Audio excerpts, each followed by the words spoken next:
واحدة فاختلفوا ولولا كلمة سبقت من ربك لقضي بينهم فيما فيه يختلفون ويقولون لولا أنزل عليه آية من ربه فقل إنما الغيب لله فانتظروا إني معكم من المنتظرين صدق الله العظيم. In the previous ayat, Allah subhanahu wa ta'ala spoke of the shirk of the polytheists of Mecca. They're ascribing partners unto Allah subhanahu wa ta'ala.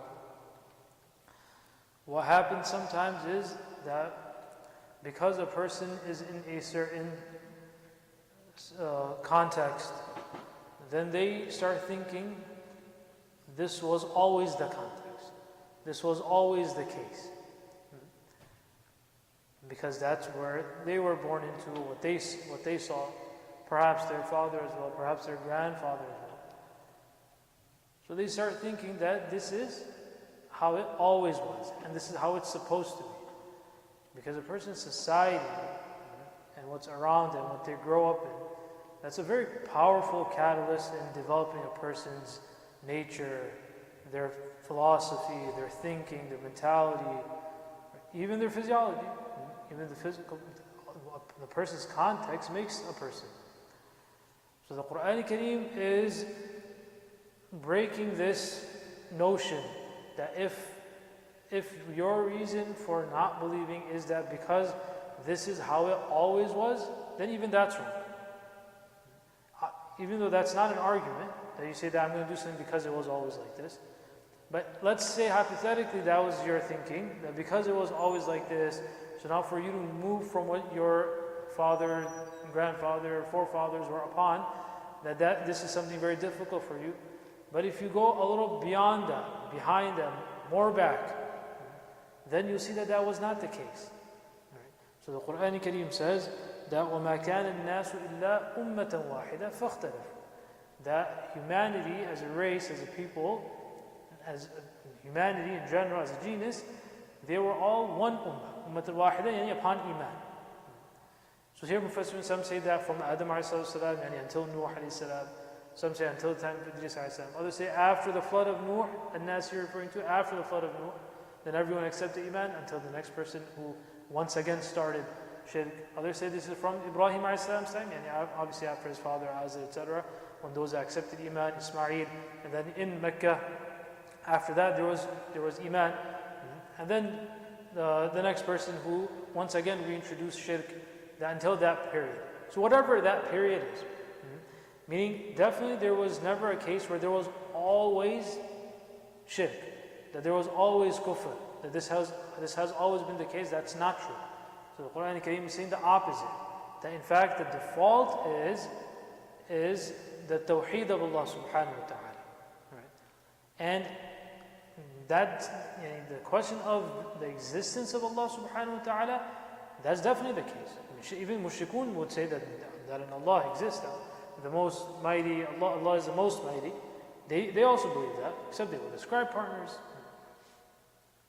And this not being the norm, this is the same problem today. That a lot of people, they like to flip the narrative. They say to prove there's a God. But why don't you prove there's no God? Because even in our language, it's the other way around, right? The word for someone who doesn't believe in a God is what? Atheist. So what does a means? None. So the default is theism. A theist, someone who is a theist, T-H-I, only that, T-H-I-E-S-T, means someone who believes in God. So theism, being a theist, that's the default. Right? Not believing, for that you have a new word, atheism. Someone who does not believe in God. Someone who is an atheist. A means none. Right? As a prefix, when you bring a like this means not.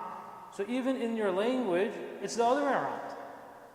Because it was like that. People always believed in God as a default. Humanity believed, because it's something rational, something obvious. Obviously we didn't come out of nowhere. Obviously all of this that's around us didn't just create itself. something creating itself is an impossibility. It's very rational. It doesn't take much for a person to come to this conclusion. Right? So everyone believed that there must be a being who is more powerful. Then there are those that went astray with this idea. They started giving, thinking that that being must be like us as well, that they have emotions, etc. So that becomes Greek mythology. Then someone brings something else, and that becomes another religion, etc., etc. But the idea that there is a being who is greater, theism, believing in a God, that's been the default in humanity. So here the Quran is saying that the default was Iman. The default was belief in Allah. The default was Tawheed. Shirk is the new kid on the block. Shirk is new. Right? Believing in one Allah is not the new thing. ما كان الناس إلا أمة واحدة فاختلفوا. After that, people started having their own differences. ولولا كلمة سبقت من ربك. And if it was not for this fact, that Allah subhanahu wa ta'ala has already written down the qada and qadr of Allah subhanahu wa ta'ala, that He has destined that this is the time that will continue, people will continue like this in the world, only then will we have Yawm al-Qiyamah and whatnot. If it wasn't for this, لَقُضِيَ بَيْنَهُمْ فِي مَا فِيهِ يَخْتَلِفُونَ. This Allah subhanahu wa ta'ala would have already, it would have been decided. Meaning Allah subhanahu wa ta'ala would send such a sign where everyone would have to believe. If they don't believe, then the adab of Allah subhanahu wa ta'ala will come and everything will terminate. Like how He came with the other ummah, nations before them, with the nations that came before, that Allah subhanahu wa ta'ala would send such a clear sign. For the people of Salih, the Thamud, Allah subhanahu wa ta'ala sends the camel, the naqa, the she-camel, that after this now, if someone disbelieves, then that's it. That's the last straw. So if Allah subhanahu wa ta'ala wanted, He could do that with this ummah as well. And then because it's the last ummah, after that, we have qiyamah. But because the qadr of Allah, in His hikmah, in His wisdom, He decided that this is not how it's going to be. So قُضِيَ بِهِمْ فِي مَا فِيهِ يَخْتَلِفُونَ وَيَقُولُونَ. And they persist and they say, لَوْلَا أُنزِلَ عَلَيْهِ آيَةٌ مِّن رَبِّهِ. So this itself is a complete stubbornness. They say that why has an ayah, a sign, not been revealed to him, a miracle?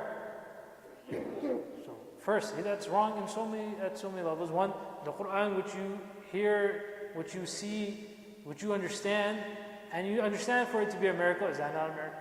Then other miracles which Nabi ﷺ performed, which they were privy to, which they saw, what they witnessed, those that didn't see with their eyes, they were informed of those miracles. All of these did occur. But what they mean by this is that, why don't you bring a miracle based upon our demand? Their demand was what? Turn Uhud into gold, make rivers flow like from here, do this, do that. So are you God or something? That basically you're demanding that whatever you say should happen. So it doesn't work with it. لَوْلَا أُنزِلَ عَلَيْهِ آيَةٌ مِّن رَبِّهِ. That ayah, meaning that which is based on their demands, what they want. فَقُلْ, O Rasul of Allah, tell them. See, had the Quran been something which is muftara, something which is concocted, created, made, right? Then such words wouldn't come in the Quran. Then Nabi ﷺ would himself just give the direct command. Someone who would lie about such things, then what would they want? They would want to ascribe everything to themselves. They take all the credit, as we see today in the world. People who do small things and they take the credit for themselves for everything, right? So had the Quran been concocted, Nabi ﷺ would have taken the credit for himself for everything. That no, I don't want to do this. But the Quran, the words are what? What is He reading to the people? That I'm also ma'mur, I'm also under the command of Allah. Right? I'm not independent. I'm under Allah subhanahu wa ta'ala. فَقُلْ, I'm being told that I have to say this. إِنَّمَا الْغَيْبُ لِلَّهِ. That the ghaib and unseen belongs to Allah subhanahu wa ta'ala. Mu'jizat, miracles, come from the ghaib of Allah subhanahu wa ta'ala. Such that the Nabi is also given the ghaib, is given the miracle. The Nabi is given the miracle. Allah ta'ala allows that to happen, creates that. فَقُلْ إِنَّمَا الْغَيْبُ لِلَّهِ فَانْتَظِرُوا. So now you're making such demands. What does this mean? That Allah subhanahu wa ta'ala will take you in this punishment if you do not accept because mu'jizat have come, more than enough mu'jizat and miracles for you to believe. But since you are being adamant about this and stubborn, then there's nothing to do except wait for whatever the ultimate decision of Allah subhanahu wa ta'ala will be about you. فَانْتَظِرْ. And as far as I'm concerned, and the Rasul of Allah, إِنِّي مَعَكُمْ مُنْتَظِرٌ. I'm also waiting. We're all in the same ship. As far as being makhluq of Allah, created by Allah subhanahu wa ta'ala, and being under the command of Allah subhanahu wa ta'ala. The difference is that the Nabi obviously accepts the message, and he's doing tabligh of it, so obviously he's accepting. The only difference is that you have not accepted it. Those that accepted, they accepted. Those that did not, then فَانْتَظِرُوا. You can wait, and we will also be waiting. إِنِّي مَعَكُمْ مِنَ الْمُنْتَظِرِينَ. Whatever Allah subhanahu wa ta'ala will decide. We make dua that Allah ta'ala gives us understanding of the Quran al-Kareem. Subhanallah.